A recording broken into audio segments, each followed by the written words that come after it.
গতকাল রাতে একবার ঘুরতে বেরিয়েছিলাম, কিন্তু যা দেখলাম সেটা কিন্তু আমি এক্সপেক্টই করিনি একদম। বাড়ির থেকে বেরোতেই আমার বোনের খিদে পেয়ে গেল। রাস্তায় দেখলাম ফুচকার দোকানে পাওয়া যাচ্ছে বার্গার। বিশ্বাস হয়?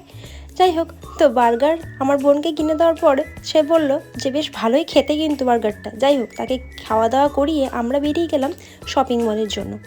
যেহেতু বাড়ির সামনেই, তাই ভাবলাম একটুখানি ঢু মেরে আসা যাক। শপিং মলের ভেতরে গিয়ে একটু আধটু ভিডিও করতে গিয়ে হঠাৎ আমার চোখে পড়লো যে আমার বোন ঢুকে পড়েছে কিডস জোনে। সেখানে গিয়ে দেখি একখানা টুপি পরে নানা রকম অঙ্গি ভঙ্গি করে সে পোজ দিচ্ছে, যেন মডেল হয়ে গেছে সে।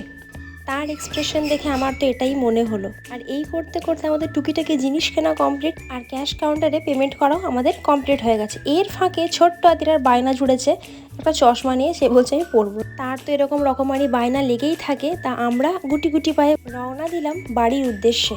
তবে একটাই কথা, গতকালের রাতটা আমাদের কাছে ছিল খুবই স্পেশাল।